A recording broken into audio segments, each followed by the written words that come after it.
and the Ad Council. The views and opinions expressed during this program are not necessarily those of Overseas Radio Network, the Expat Broadcasting Group, the staff, management, or broadcast partners. All information provided is for educational purposes only. Before taking action, consult a licensed professional. The Coast to Coast. Check 1, 2. Testing. Now hear me. You're listening to This Week in Costa Rica. Once the volume control is set, do not readjust. On the Overseas Radio Network. That's why I want you to go on the radio. This Week in Costa Rica, bringing you the latest information from expats, experts, and people just like you who chose to escape, retire, and live in Costa Rica. Listen and decide in your own mind what sounds best. Got a question? A comment? They have to be dealt with on an altogether different level. Or just want to talk to an expert on living in Costa Rica? Brother, what a way to make a living. Give us a call now. Hello? Lines are open and your answers are just one phone call away. Now, if you have some suggestions to offer, we're willing to listen to you. Ready? This Week in Costa Rica with your host, Who you? Corey Coates. And now, folks, it's showtime. Welcome to This Week in Costa Rica.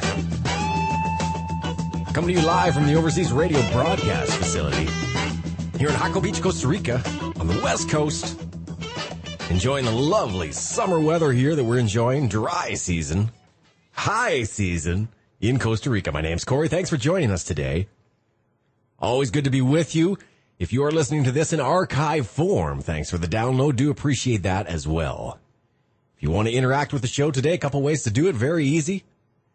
You can go over to overseasradio.com if you're not there now, and there's a number. 888-741-7472 is toll free anywhere in Canada or the United States. You can find us on Twitter at ThisWeekInCR. And of course, we're on Facebook as well.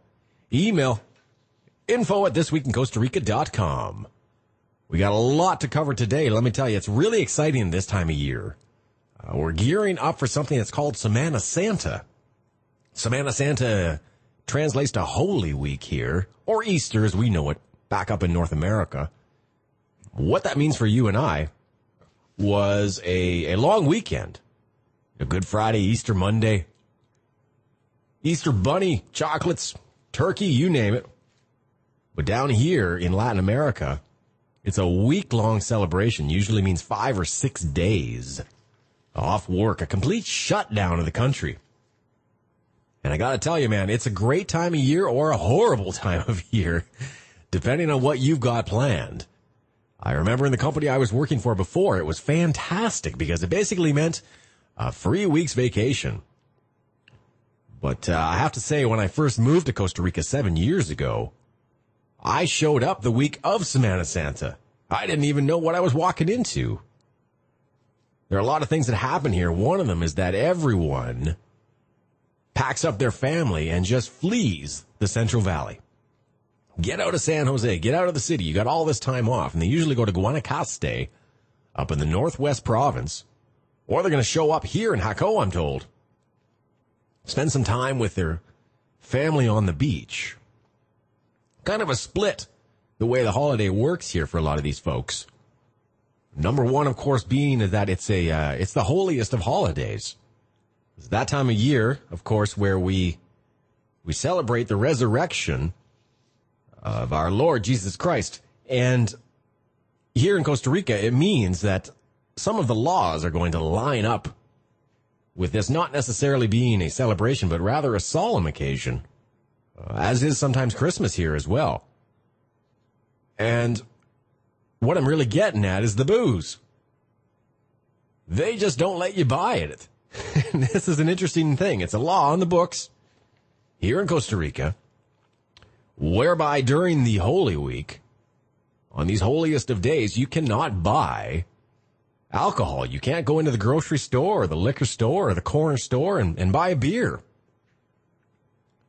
Now, some people might point out there's an irony here, and that even though this might be a law on the books that is in line with the holiest of holy days, the other thing to consider is that how the locals, realistically, are celebrating this particular holiday. Remember, I just mentioned that a lot of these guys are going to get in their cars, pack up their families, and rent a place on the beach for the week. I can tell you what they're not going to be doing on the beach. A lot of them aren't going to be sitting there praying and thinking about their Lord. Many of them are thinking, I'm not at work this week. The weather's perfect. I'm going swimming. Give me a beer. Call me crazy. I don't see anything wrong with that. But the government still does. Same thing when there's elections. It goes dry around here. You can't buy yourself a nice cold drink if you want to vote that day.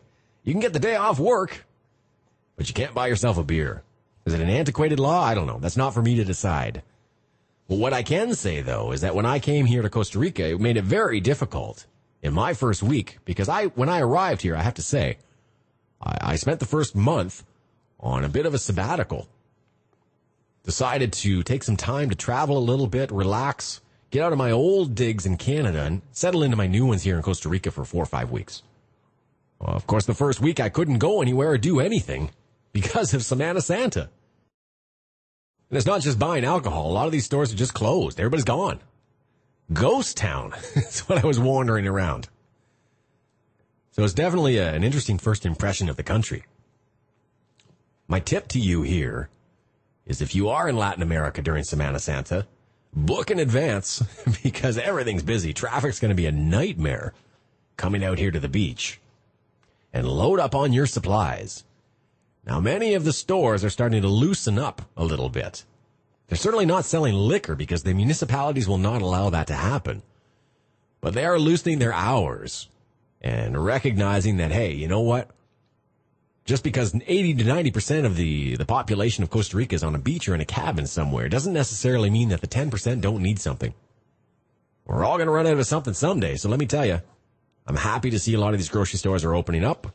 A lot of the regular shops are still running. And there's still opportunities to buy some of those necessities. I'll tell you, 7 years ago, that was not necessarily the case. So Semana Santa, we're definitely going to be reporting from that. And giving you guys all the indications of what happens that time of year here, because it is a pretty significant event. Now, we got a lot of stuff going on today in the program. Coming up in the next segment, of course, I'm going to call Dan Stevens at the Costa Rican Times. We're going to talk a little bit more about Semana Santa. I'm going to ring up Alan Steenstrup. He's a scuba instructor, works for a really, really cool company called Undersea Hunter Group. Submersibles, submarines, goes out to Isla Coco. Really fascinating stuff. And you know, we don't cover enough about the northwest corner of this beautiful country. We're going to ring up Brenda and Chris, 2 expats who came down here and opened up something called the Samara Info Center up in the absolutely beautiful Samara Carrillo area. Remarkable landscape up there. Great community. Lots of expats. We're going to get them on the phone. And if you think for 2 seconds I'm going to let Lyle Head have a day off again, you're nuts. He's coming in today for an hour or two to chat it up a little bit, catch up and talk about what's going on here in Jaco. There's a ton. You know, I'm going to get into my residency as well and what's been going on with that and a whole bunch more. So stick around, guys. We're going to take a little bit of a break, but don't worry. I'm here with you for 2 hours, as I am every Monday from 2 to 4 Eastern Standard Time. You're listening to Corey on This Week in Costa Rica, only on the Overseas Radio Network.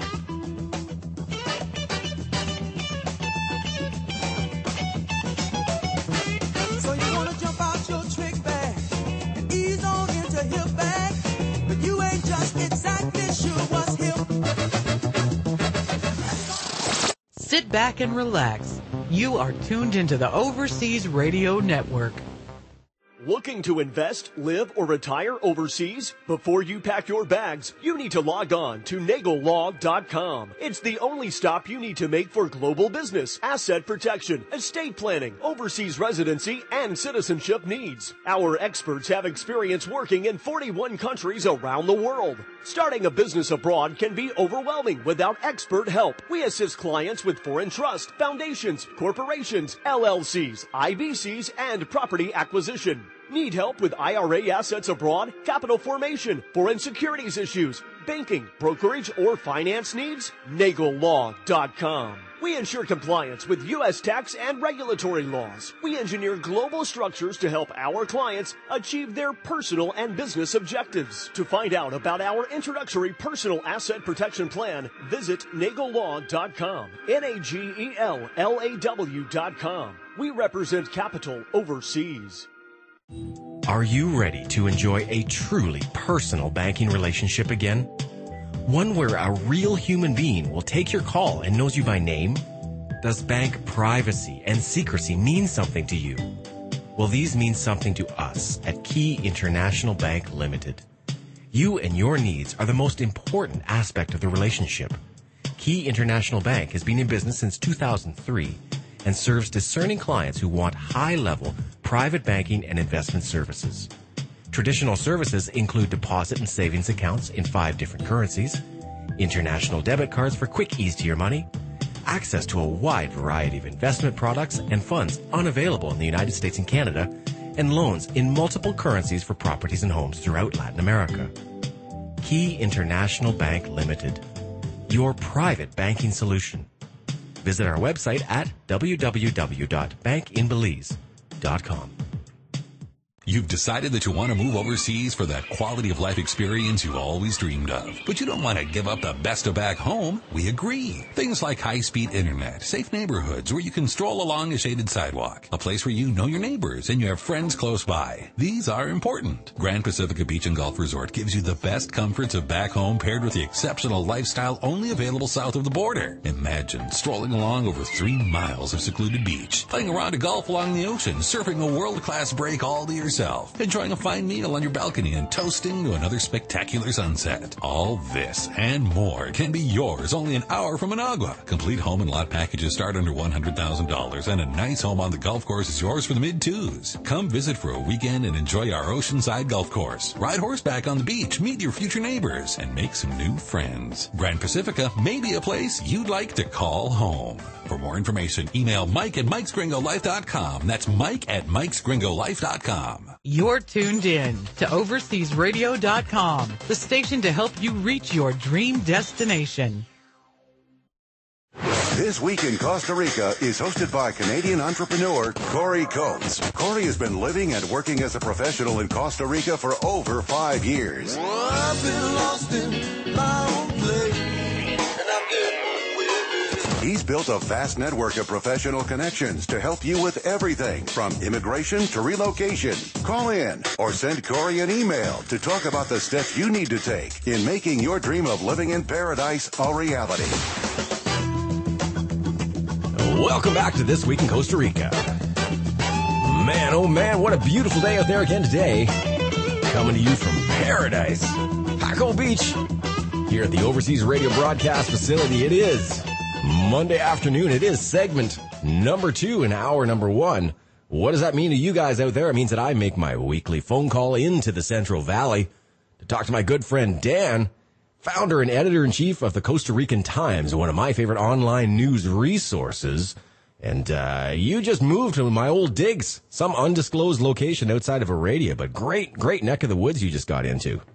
Yes, sir. I love it out here, and definitely do not have a case of the Mondays. That's good, because I'm telling you, man, you had a choice, I understand. You could have moved to the Beverly Hills of Costa Rica, go to Escazú, or you could have chosen where you went in the little bedroom community just outside of Heredia. I think you made the wise move. Yeah, I love San Joaquin. It's a beautiful area. I know you lived here for a little while, and I moved down here to get away from the way things are in the States, and I'm not really in the mood to see all the shopping centers, et cetera. And I just love the quiet and quaint community. I think that's a great thing about Costa Rica is you have such a diverse range of places you can choose to live, yet still all that civilization, if you will, is easily accessible. Yes, sir, it is. All right, you know what we're coming up on? The big time of year down here. We're not talking about Christmas. We're not talking about summer holidays. We're talking about Semana Santa, which is the Easter or Holy Week here in Costa Rica, where things just go berserk. Agreed. During Semana Santa, I actually love being in the area I'm in and not being at the beach. That's just my preference because I went through spring break when I was in college and through the crowds and the drinking and it's vacation time in Costa Rica, and you've got. I wish it was just the college age students that are going in and having a great time, but it's a lot of families out there, and I'm just not in the mood for crowds. I like staying in the San Jose area and seeing some of the festivities, like the parade that happens in San Joaquin. Have you ever been to that? Or I have, actually. It's funny, when I moved to Costa Rica 7 years ago, this is actually the time of year that I came in. I showed up for the week of Semana Santa, where all the grocery stores were closed. And I spent my first 2 or 3 days in Costa Rica with no food and watching parades every day.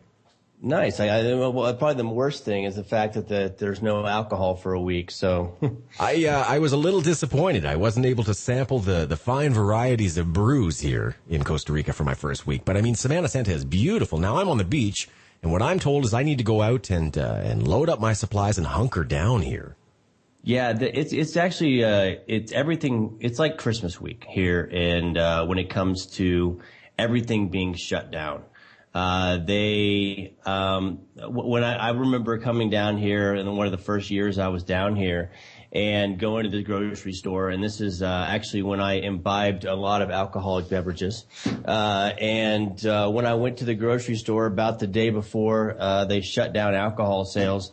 The shelves were barren, and I usually try to stock up the fridge for about 4 or 5 days, and then be able to handle that time. It's kind of like if there is a nuclear disaster, et cetera, just be prepared. You know, it's funny because I wrote a blog post about 2 years ago on this topic, and where I used to be living in Santana, all of the grocery stores, they didn't clear off the shelves. What they did is they got the municipality yellow tape and they put it around all of the liquor. It looked like a crime scene in there instead of a booze shelf. Yeah, there's definitely that aspect of it, and everything does shut down. I mean, for me, it's a very nice time to be in San Jose because there's very little traffic. The streets are clear. There's not that many people out there. What's it like in Jaco? Have you been out there for Semana Santa yet? See, I've never actually spent a Semana Santa on the beach. I, like you, enjoyed the valley because it became a bit of a ghost town as everybody flooded towards the ocean. But now that I'm here, everyone says, of course, that wave is heading right at me. So I'm a little bit worried. I might just lock my door, shut my curtains for a week, and just stay home, watch TV. It's okay. We can still do the radio show, right? We can always do the radio show. We can do extra radio shows. I'm just worried. I'm not a big, those big crowded beaches. I'm very used to having a lot of space here in this small town. And I'm just not a big fan of having thousands of people surrounding me, where there's so many people in the ocean. It's almost like there isn't any more water. I'm in agreement with that. And that's why I stay in the valley. And again, for me, it's I know it's 69% of the country is Catholic, and it's supposed to be a Easter week and a Holy Week celebration. But let's get real. And most of the people it's a 6-day holiday for them where they can imbibe as much alcohol as possible and go to the beach. Amen. So, hey, don't get me wrong. I'm out there too. So I'll be reporting and I'll bring you all the news what's going on the beach here. And look, if my studio has a bunch of beautiful bikini-clad women wandering around having drinks all week, I'm not going to complain. I guess that's not too bad at all. Well, if that's the case, then send me some pictures and I'll be out there on the next bus. All right, I'll loan you a pair of binoculars. Now, we got to worry though. Folks are coming out here, and I think it looks like there's going to be some concern about dengue again in this region, especially during this time of year. Yeah, unfortunately, there is a little bit of an epidemic going on. There's been a lot of cases since January, actually in the last month. And what it is the combination of the high temperatures and stagnant water is a great breeding ground for these mosquitoes. And I know there's not a lot of entomologists out there that would go, okay, great, give me the Latin word for this mosquito. What you really need to know is it's a black mosquito with white dots on it. And and it just carries the dengue virus. And what it's being produced in its breeding grounds for a lot of these places is because of the lack of water in these certain areas, especially in Punta Arenas. A lot of people put out glasses of water that's kind of stagnant, and it makes a breeding ground for these mosquitoes. And there's been about 27 to 28% of the cases have been in the Punta Arenas area. The symptoms for it are flu-like symptoms, and getting the flu this time of year is not very common because the rains have let up. So if you get that, I would go to the doctor right away and at least try to get treated for it. I think it's obviously a concern down here. It's one. I mean, I got a lot of vaccinations before I moved to Costa Rica, but this is one of the things that you cannot get vaccinated against, right? No, you cannot get vaccinated against it. It's just carried by that mosquito. And unfortunately, this time of year, due to the stagnant water and the high temperatures, there is a slight epidemic going on. I'm hoping that because usually it's during rainy season this happens because they breed, the mosquitoes, as you know, breed in water. But it's happening again right now, and just need to keep track of. If you start feeling that virus come on and get those flu-like symptoms and the pain in the joints, then just go get checked up by either at a pharmacy or go to a doctor and get treated for it. Wise advice. Thanks again for joining us today, Dan. I really appreciate that, and letting you get to the rest of your Monday there. Have yourself a great week, my friend. You too, and I hope to see some bikini-clad women coming up. All right, pictures coming. Stick around, guys. We're going to take a bit of a commercial break. You're listening to This Week in Costa Rica, only on the Overseas Radio Network. So you want to jump out your trick bag and ease on into hip bag, but you ain't just exactly sure what's hip. Sit back and relax. You are tuned into the Overseas Radio Network. Worried about rising taxes, costly insurance, out-of-control healthcare, economic decline, staggering debt, mortgages, and retirement? It doesn't have to be this way.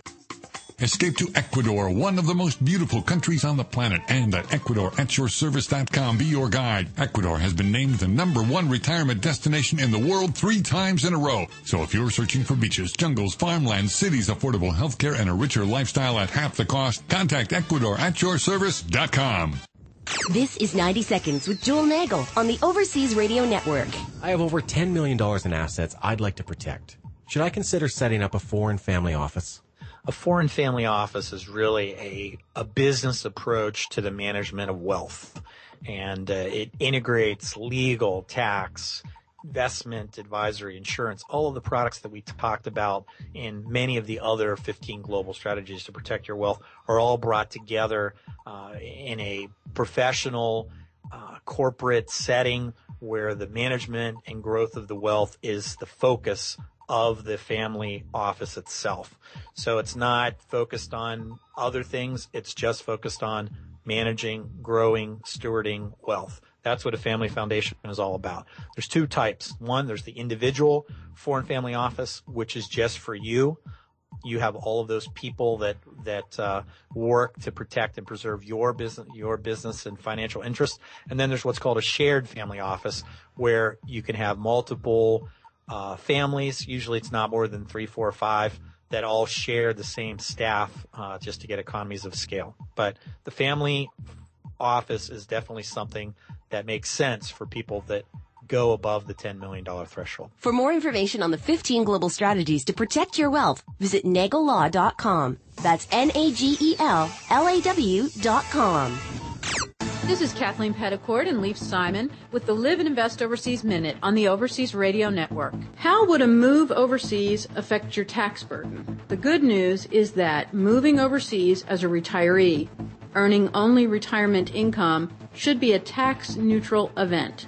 Any local tax obligation in the country where you relocate will depend on where and how your income while living there is derived, and foreign retirement income, Social Security income or pension income, for example, typically isn't taxed anywhere in the world. Your tax situation can be more complicated, and it is possible that you could acquire a new tax burden in the country where you relocate if you have earned income or investment income in addition to your retirement income. That's why you need to seek experienced professional counsel on this before making your move.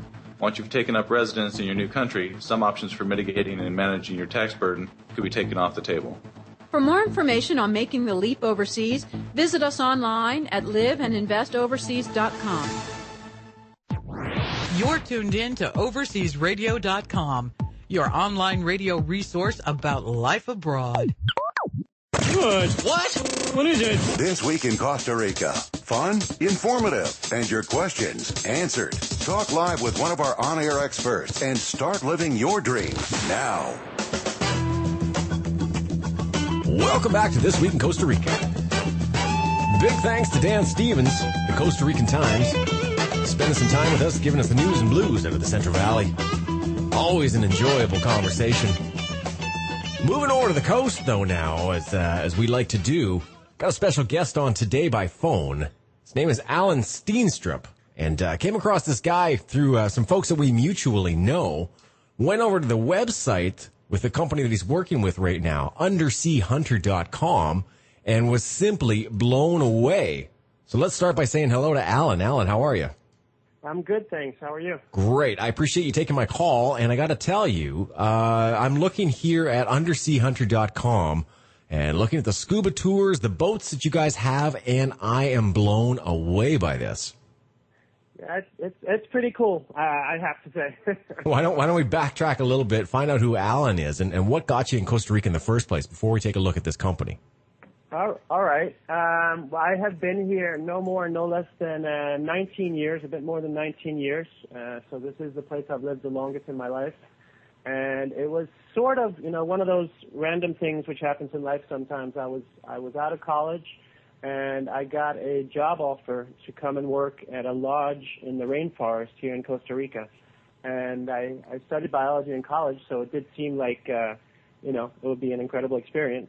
And I didn't really know anything about this country at the time, but I came down. Initially, the whole idea was to come for a year and see how that went, and I'm still here, basically. Well, I mean, this is so many people's story. They come down here to check it out, and the next thing you know, they're still here. It happens to a lot of us. Exactly, it's such a good place to live, basically. Who exactly then are these fellas that you got yourself associated with, the Undersea Hunter Group?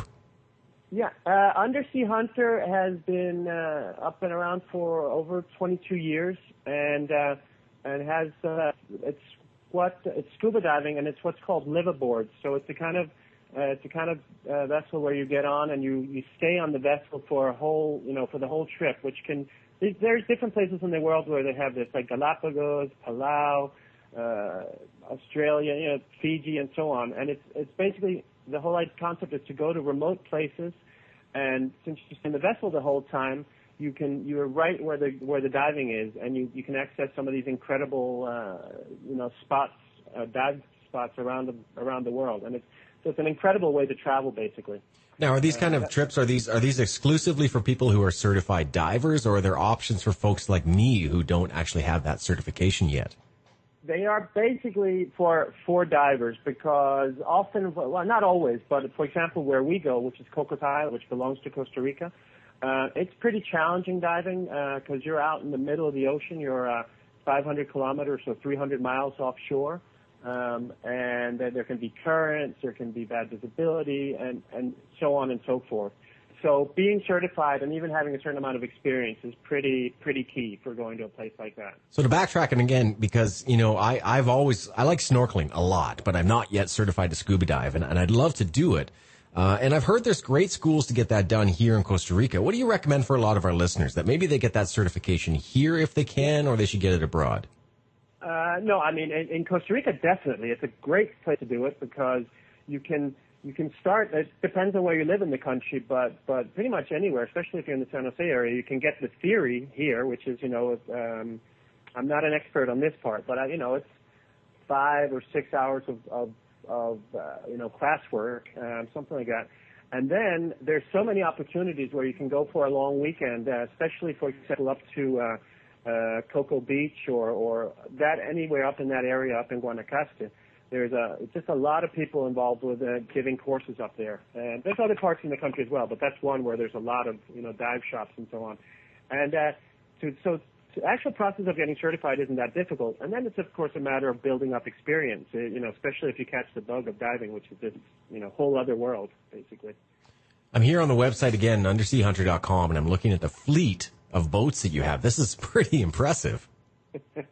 Yeah, we have, so as I said, 3 vessels by now, and 2 of them are running almost full time. Both, one called the Sea Hunter and the other one called the Argo, which is the newest one, and the Undersea Hunter is the original vessel, which we're using more for projects. So we do a different, we do regular 10-day trips, we can have clients from all over the world.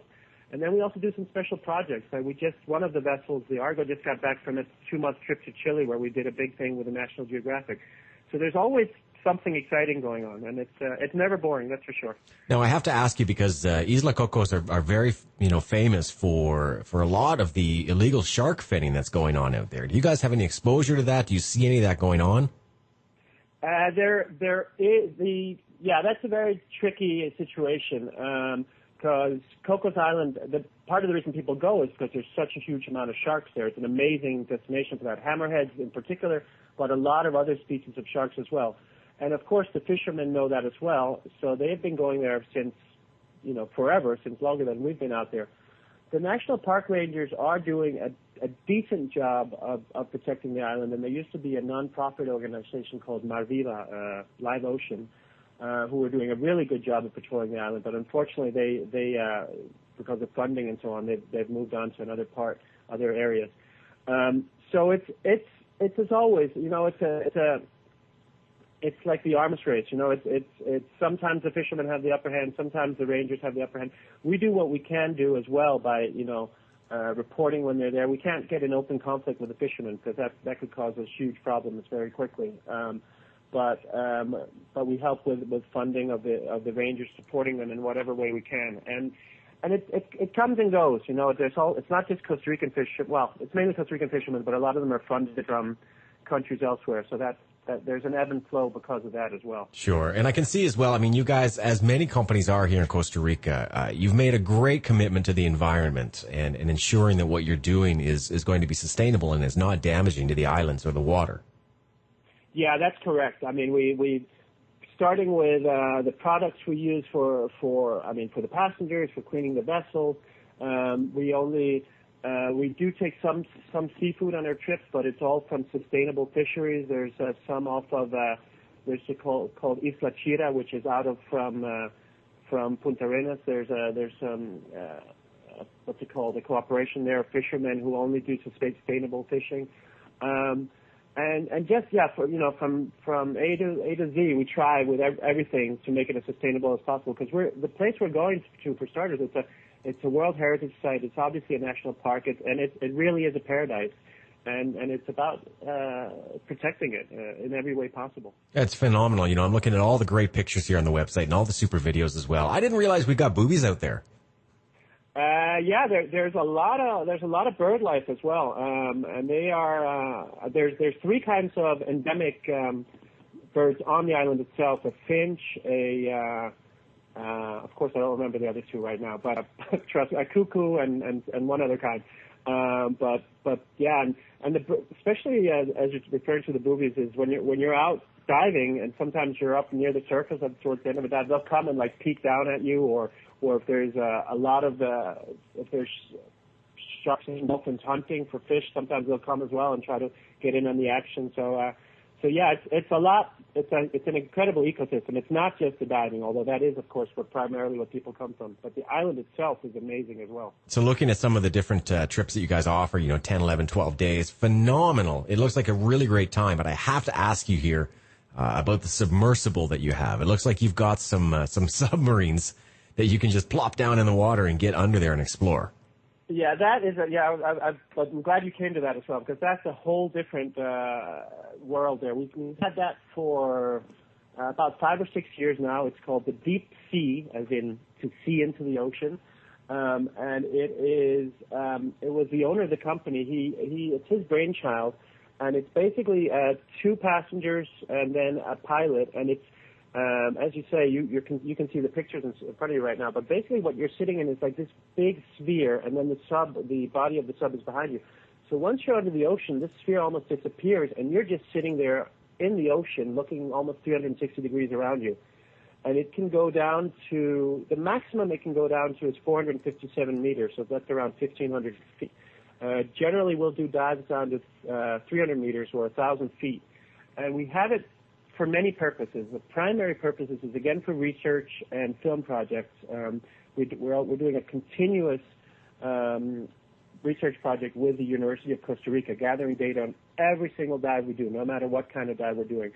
But then they're not always, there's not always those kind of projects going on. So then we also have it available for our passengers if they're interested in seeing what you could refer to as inner space. There's almost nowhere in the world you can do something like this, to go and see what's even deeper than what you can ever get to in scuba diving. Amazing. All right, we're talking to Alan Steenstrup here from the Undersea Hunter Group. We got to run to a commercial right now, but I really appreciate your time. Everybody can go over to underseahunter.com and check out these amazing trips happening. Thanks for your time today, Alan. You're very welcome. Thank you. All right, take care. We'll be right back, guys. You're listening to This Week in Costa Rica, only on the Overseas Radio Network.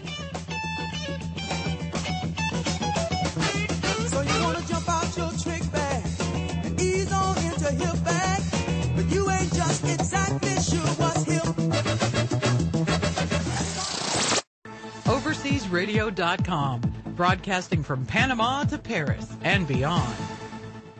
Georgetown Global Metals is a division of Georgetown Trust, Ltd., an international financial services company headquartered in Belize with offices in Zurich, Switzerland, and Panama City, Panama. Georgetown Global Metals is a leader in the physical acquisition and storage of metals worldwide. The company utilizes the best and most state-of-the-art facilities in Switzerland, Germany, Singapore, and Panama to store metals inside or outside the customs borders of the countries in which we maintain storage facilities. Georgetown can also acquire and store virtually any strategic, industrial, or defense-oriented metal for our clients. Most metals can also be fully insured throughout the delivery and storage process with Lloyd's of London. For a free, no-obligation quote on any precious or other metals, acquisition, or storage, please contact Louis Eck at georgetown@btl.net. Mention you heard about Georgetown Global Metals on ORN and receive 1 month storage absolutely free. Again, that is georgetown@btl.net, or telephone International Country Code Belize plus 501-226-3569.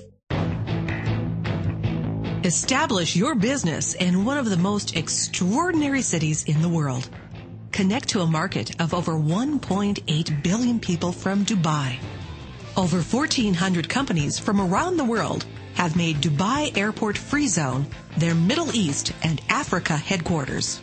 Dubai Airport Free Zone was rated one of the top free zones in the world. Let us help you set up your operations at Dubai Airport Free Zone and expand your market and sales in Asia and Africa. Call us at 214-537-9665 or send us an email at info@dafz-usa.com. That's info@dafz-usa.com. Your perfect child has just been diagnosed with juvenile diabetes, a disease that leaves so many children subject to 30 insulin shots per day. This disease is caused by antibodies that attack insulin-producing pancreatic cells. Did you know that you can stop these antibodies in disease with an immunotherapy which uses the patient's own cells? We're here to answer your questions and to educate you on a non-invasive stem cell procedure using stem cells from the patient's own body. Get your questions answered by Dr. Alejandro Maesplace, whose research on stem cell therapy for diabetes is published in medical journals and applauded by medical professionals and professors at the University of Padua in Italy and Johns Hopkins University in the U.S. Treatment by Dr. Alejandro is the best choice of caring parents who prefer not to subject their child to any unnecessary risks or the negative side effects of chemical treatments like chemotherapy. Learn more at stemcellsjourney.com or call 888-963-9178. Also available on Skype, name @Maesplace. You've worked hard for your wealth. The Nessman Group can show you how to preserve it legally. We've helped clients in over a dozen countries open offshore accounts, set up international businesses, obtain second residence and citizenship, and construct suitable legal entities to protect their wealth. Contact the Nessman Group at 1-602-604-1524 or sign up for our free blog at www.nestman.com. That's www.nestmann.com. Sit back and relax. You are tuned into the Overseas Radio Network. You know what I just heard? What? Costa Rica has the reputation of being the happiest country on earth. But it gets better. This Week in Costa Rica brings you the best information. The best. From the people who understand why so many choose to call this beautiful place home. Bringing you the latest information from expats, experts, and people just like you who chose to escape, retire, and live in Costa Rica. This Week in Costa Rica. Pura Vida. And welcome back to This Week in Costa Rica. Oh, man. Thanks so much to Alan. Great conversation. Interesting fella. Got quite a story to tell, actually. UnderseaHunter.com is the website. Don't forget you can get all the links and all the information about everything we talk about here at thisweekincostarica.com. Doing a new website. Looks really pretty. I'm looking forward to releasing that in the next week or two. I'm doing a bunch of articles as well to talk about some of the different things in Costa Rica you might be interested in. Some that we cover on the show, some not so much. You know, some of these things are better written out than spoken about.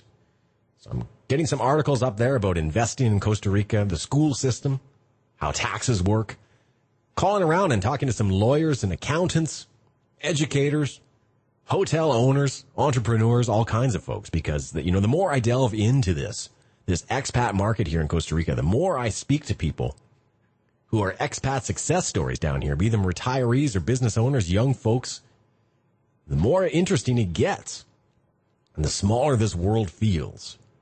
I think that's kind of the fun part about this program is not only communicating with the folks here in Costa Rica, but continuing to communicate with you guys as well. I just got an email in recently at Corey at overseasradio.com, and I want to get to this actually here on the air. Really nice couple in Canada wrote this. So I'm going to read this out to you, and I want to get to some of these questions with you if I could. It says, "Hi, Corey and Lyle. I've been listening to your show for a few weeks now, and my daughter is traveling to Costa Rica in June with her school group on a humanitarian and environmental leadership program for her grade 11 semester. Now, how cool is that? She will be working with the Durica community and hiking through the Talamanca Mountains, gorgeous area, working on a coffee plantation, reforestation, etc. I'm very interested in this country and expatriating sooner rather than later. I would like to do something that allows me to work abroad and not just wait until I retire, which wouldn't be for another 13 to 14 years. Costa Rica is one of my top choices, but I have not yet visited the country. And my boyfriend and I would be undertaking this together. So one of the questions here is teaching English as a second language the only way to work in Costa Rica? I'm thinking of this as an option. In general, how expensive is airfare to Costa Rica from Canada? Is it possible to purchase property before moving and living there permanently? Does Costa Rica have a pensionado program similar to Panama? Anyway, forgive my avalanche of questions, but I'd love to hear from you and hope to learn more about this beautiful country. You know, I actually called her up on the phone is what I did. So be forewarned, not only might I read your email over the air, I might just phone you up. I had a great conversation with her and her boyfriend, and we talked about a lot of things here in Costa Rica, but I'd like to address a few of these one by one with you over the air, because I think this is super valuable stuff to a lot of the listeners who are curious about Costa Rica and many people who are in a very similar position as you are. Well, the first thing is your daughter is about to enjoy a really beautiful part of this country and do something that's going to be very valuable to the community. That type of experience at that age, grade 11, that's what, 15, 16 years old, to travel to a foreign country and to volunteer and to work within a community, to learn about another culture. As a Canadian, I guarantee you she doesn't speak a heck of a lot of Spanish. Taco Bell menu, that's about it. That's what I remember in Canada. So to come down, learn a little Spanish, give to the community, and experience a different culture, a different climate, a different environment. Invaluable. Something that she will take with her for the rest of her life. Might even, I'm just warning you guys, might even inspire her to travel more. So be prepared. You might end up getting someone out of this who's itching to get back on a plane and go somewhere else in the world. But the other thing I see here is that it provides you guys with an opportunity as well to broaden your horizons. You know, we speak a lot about what it's like to live in Canada, and it's great in many, many ways. Don't get me wrong, I absolutely adore my home and native land of Canada. I love the Leafs. I don't know why, but I do. I love the Maple Leafs. It's not fun cheering for them. But when we spoke with these guys up in Mississauga, I kind of got the feeling that they're in a position that I was in when I left Canada. You know, I'm not nearly ready to retire. I'm only 37. Got a few more years left in me that I got to work, apparently. But I can tell you that I was becoming bored and stagnant, and I really felt like in Canada, man, oh man, I feel like there's more to it than this. I wasn't feeling healthy anymore. I wasn't feeling happy anymore. And I felt like what I was part of was a cookie-cutter society.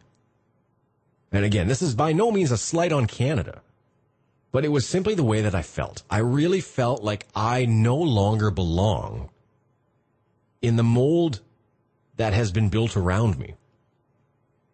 Not the mold out of which I came. The mold I felt was being built around me. I felt strangled. I felt bored. I felt useless. I felt like I can be successful in the sense that, given a good education, a little bit of hard work, and a couple connections, I can get a good job. I can get a nice house, have a family, live outside of Toronto, shop at IKEA, fill my half-finished basement with big screen TVs, and drink my sorrows away watching the Toronto Maple Leafs lose and lose and lose again. That's just not enough. That's just not who I am. I felt like there was a fire in my belly, and I think that fire exists in these guys too. But the question is now about practicality. You know, as North Americans, we're practical folks. We're planners. We got to think about how can I get from one step to the next. And this email actually covers a lot of those questions that many of us have when we're thinking about making that move. A lot of the questions that I had are right here on this piece of paper. But the question is that she would like to do something that allows her to work abroad because she's not ready to retire. And the question is teaching English as a second language the only way to do it? Well, I have to let you know. No, it's certainly not the only way to do it. I'm down here doing something that has nothing to do with teaching English. Now, of course, I have a very specific skill, and I'm working in a very specific sector. But that doesn't necessarily mean those skills and sectors don't exist for you in a different way. But I have to say that teaching English as a second language in Costa Rica is a bit of a young man's game. And it's not to say that the young at heart or those that are older like me are able to get around and do it. It's just that, do you really want to? Do you know what that entails? Well, obviously not. But I'm here to tell you, it is not easy. You're getting up super early in the morning. Your first class, by the way, is going to be at 7 o'clock in the morning somewhere, nowhere near your house. You're going to be getting up at 4:30, 5 o'clock, way before that sun comes up at 5:30. Ironing your shirt, putting on your tie, jumping on a bus to get on a bus to maybe get on another bus. To get to that class, that's going to be an hour and a half in length. Or you're going to make maybe $15. You already spent $3 getting there. Got to spend $3 getting back or to your next class, believe it or not. Half your students may or may not show up for that particular class. And whether or not you make an impact is hard to say. Oh, did I mention there are 100 other people doing exactly that and competing for that class and those hours? All fighting for the same peanut. You're going to get on that bus and you're going to travel to the next class. Maybe you're lucky. Maybe you got a midday class. 2 buses. Don't forget it's going to rain soon. Or you're going to make your next $15. At the end of it, you've taken 10 buses. You traveled all day. You've been out of the house for 15 hours. And you made $45. You're it, Stu. You ready? So what I mean by it's a young man's game is there's a lot of kids down here 24, 25 years old, fresh out of college, they don't care. They got their TESOL certification. They want to cut their teeth with the business. They want to be educators, and they got to start somewhere. What a great place to start. I did it. I scraped, I crawled, I climbed, I got myself up to that top of that ladder. The only way that I did it was suffering, eating lean, traveling a lot, and having a hard time making my ends meet.